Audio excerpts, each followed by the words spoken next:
Hello dear students, आइए आज की क्लास स्टार्ट करते हैं। और आज की क्लास में कुछ इम्पोर्टेंट ट्रांसफॉर्म्स और उस पे कुछ इम्पोर्टेंट थ्योरम के बारे में हम डिस्कस करेंगे। सबसे पहले फूरियर साइन ट्रांसफॉर्म क्या होता है और इसको कैसे डिफाइन किया जाता है, आइए ये देखते हैं। The infinite Fourier sine transform of F x where x lies between 0 to infinite is denoted by fs of fx or fs of s and is defined as fs of ax is equal to fss is equal to integral 0 to infinite fx sin sx into dx where s is a parameter which is greater than 0। यहाँ पे s suffix जो है ना, ये sign को denote करता है। Sine SINE, okay. और अगर यहाँ पे C होता तो वो कोसाइन को डिनोट करता। ठीक है, तो फूरियर साइन ट्रांसफॉर्म को डिफाइन किया गया है F S of F X is equal to F S of S is equal to integral 0 to infinite F X sine S X into D X where S is a parameter which is greater than 0। Okay, अब the inverse formula for infinite Fourier sine transform is given by, इस फार्मूले का अगर हम inverse Fourier sine transform find करते हैं तो उस केस में क्या हो जाएगा, इस एफ एस को इधर ट्रांसफर कर दो।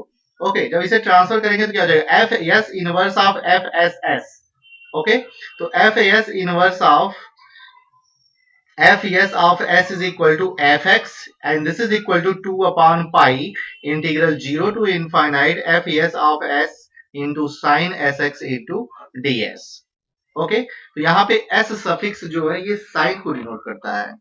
ओके, एंड नेक्स्ट ट्रांसफॉर्म है हमारा the infinite Fourier cosine transform of fx where x lies between 0 to infinite is denoted by fc of fx or fc of s and is defined as fc of fx is equal to fcs is equal to integral 0 to infinite fx cos sx into dx where s जो होता है यह से parameter है, यहाँ पे a जो है वो मिसप्रिंट है, s is a parameter which is also greater than 0। Okay, अब इस फार्मूले का हम इनवर्स फार्मूला अगर फाइंड करना चाहते हैं तो ये हो जाएगा F C inverse of F C S is equal to F X and this is equal to 2 upon pi integral 0 to infinite F C S into cos S X into D S. इतना आप याद रखिएगा कि Fourier sine transform और Fourier cosine transform में यहाँ पे integral जो है ये हमारा एक्स के रिस्पेक्ट में है। ओके, और इनवर्स फार्मूले में क्या है, इंटीग्रल जो है वो हमारा एस के रिस्पेक्ट में है। ओके, तो ये दोनों चार फार्मूले हो गए, ये चार फार्मूले आपको याद होने चाहिए क्योंकि इन्हीं फार्मूले की हेल्प से हम आगे न्यूमेरिकल को सॉल्व करेंगे। ओके, आइए कुछ इंपॉर्टेंट थ्योरम देखते हैं। पहला थ्योरम है if F C of F X is equal to F C S. इसका मतलब ये है कि अगर एफ एक्स का इनफाइनाइट फूरियर कोसाइन ट्रांसफॉर्म यदि एफ सी एस है तो आप सिद्ध करिए कि फूरियर को infinite Fourier cosine transform of F X by A is equal to A into F C of A S. Okay, ये प्रूफ करना है। तो यहाँ पे सी का मतलब है कोसाइन, तो यहां से आपको ये पता चल जाना चाहिए कि हमें कौन सा फार्मूला यूज करना है, इनफाइनाइट फूरियर कोसाइन ट्रांसफॉर्म का फार्मूला यूज करना है। तो सबसे पहला काम क्या है कि हम इनफाइनाइट फूरियर कोसाइन ट्रांसफॉर्म का फार्मूला लिखेंगे और ये क्या होता है, F C of F X is equal to integral 0 to infinite F X cos S X into D X is equal to F C S. Okay, अब हमें Fourier cosine transform निकालना है किसका, इनफाइनाइट फूरियर कोसाइन ट्रांसफॉर्म निकालना है F X by ए का। तो मैं क्या करूंगा, एफ एक्स को रिप्लेस कर दूंगा एफ एक्स बाई ए से। अगर मैं एफ एक्स को रिप्लेस करता हूं एफ एक्स बाई ए से तो ये ऊपर वाला जो इक्वेशन है ये हमारा कैसा हो जाएगा, infinite Fourier cosine transform of F X by A is equal to integral 0 to infinite F X by A into cos S X into dx। Okay, अब इसको सिंप्लीफाई करते हैं, x by a को हम t मान लेते हैं। if x by a is equal to t then x is equal to at and if we differentiate with respect to t then we get dx is equal to a dt। Okay, अगर हम limit check करना चाहें हम limit of integration change हो रहा है कि नहीं. If x is equal to 0 then t is equal to 0 and if x is equal to infinity then t is equal to infinity. तो limit of integration is not change. Okay, तो आइए ये सारी वैल्यूज जो है हम यहाँ पे पुट करते हैं. तो ये हो जाएगा F C of F X by A is equal to integral 0 to infinite X by A को हमने t माना था, तो ये हो जाएगा एफ टी.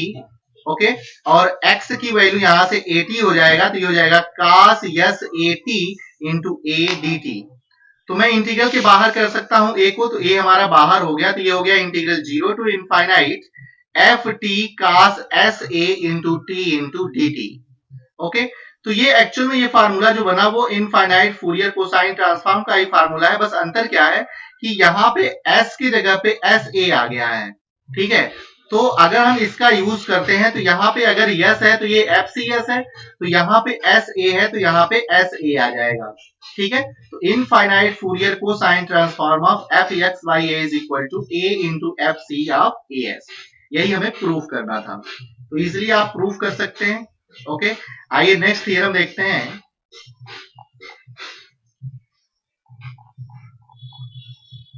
नेक्स्ट थ्योरम है हमारा modulation theorem. Okay, modulation theorem क्या कहता है? मॉड्यूलेशन थ्योरम ये कहता है कि अगर fx का फूरियर ट्रांसफॉर्म fs हो, ठीक है ना, यहाँ पे सफिक्स में ना तो c है ना s है, तो सिंपली हम कहेंगे कि fx का फूरियर ट्रांसफॉर्म अगर fs है, then prove that Fourier transform of fx cos ax is equal to 1/2 fs plus a plus fs minus a. Okay, तो सबसे पहले जो दिया हुआ है उसे हम लिख लेते हैं. दिया क्या है? Fourier transform of fx is equal to fs. तो we know that f of fx is equal to integral minus infinite to infinite e to the power minus iota sx into fx into dx. Okay, अब मुझे Fourier transform find करना है fx cos ax का. ठीक है, तो मैं fx को रिप्लेस कर देता हूं fx cos ax से. तो ये क्या हो जाएगा? Fourier transform of fx cos ax is equal to minus infinite to infinite e to the power minus iota sx into fx into cos ax into dx. Okay, तो cos x का जो formula होता है exponential के form में, वो क्या होता है? cos x is equal to या cos theta is equal to e to the power iota theta plus e to the power minus iota theta by 2. तो यहाँ पे हम इस फार्मूले का यूज कर लेते हैं. ठीक है, तो this is equal to minus infinite to infinite e to the power minus iota sx into fx, और cos ax की वैल्यू आप यहाँ पुट कर दो. ठीक है, जब पुट करोगे तो ये मिल जाएगा. अब यहाँ से दो इंटीग्रल बनेंगे. ओके, तो मैं क्या करता हूं, ये 1/2 इसको मैं बाहर कर लेता हूं इंटीग्रल से. तो ये हो गया minus infinite to infinite e to the power minus iota s minus a into x. अगर यहां से आप माइनस आयोटा और x कॉमन करते हो तो ये हो जाएगा e to the power minus iota s minus a into x plus. Similarly अगर मैं यहां से माइनस आयोटा और x कॉमन करता हूं तो ये हो जाएगा e to the power minus iota s plus a into x and this is fx into dx.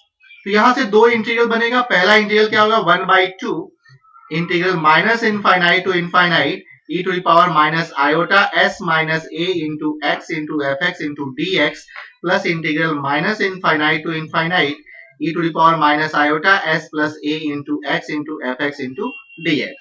Okay, अब मैं अगर डेफिनेशन देखूं, यहाँ पे definition of Fourier transform of fx, अगर यहाँ पे s है ना, अगर यहाँ पे s है तो इसकी वैल्यू fs होती है. अगर यहाँ पे s माइनस a है तो इसकी वैल्यू fs माइनस a होगा. अगर इसकी वैल्यू s प्लस a है तो इसकी वैल्यू fs प्लस a होगा. ओके, तो सिमिलरली अगर मैं फार्मूले का यूज करता हूं तो ये हो जाएगा 1/2, इसकी वैल्यू क्या हो जाएगी? fs माइनस a, और इसकी वैल्यू क्या हो जाएगी? fs plus a. और यही हमें प्रूव करना था. This is your modulation theorem. Okay, ये कुछ इंपॉर्टेंट फार्मूले हैं जिन्हें आपको याद रखना है. Remember the result of the following definite integral. पहला integral 0 to infinite e to the power minus lambda x to the power n minus 1 into dx is equal to gamma n lambda to the power minus n. Okay, second integral 0 to infinite e to the power minus x square dx is equal to root pi by 2. And third is 0 to infinite e to the power minus ax cos bx into dx is equal to a upon a square plus b square. And fourth is integral 0 to infinite e to the power minus ax sin bx. Dx is equal to b by a square plus b square. And last one is integral 0 to infinite sin ax by x into dx is equal to pi by 2, and which is a जो है वो हमारा greater than 0 है. तो ये फार्मूले आपको याद करना है. इस फार्मूले की हेल्प से मैं आगे इन फार्मूले का यूज हम आगे क्वेश्चंस में करेंगे. ओके, तो अगर किसी को कोई दिक्कत होती है तो आप कमेंट करिए. Okay, thank you for watching this video.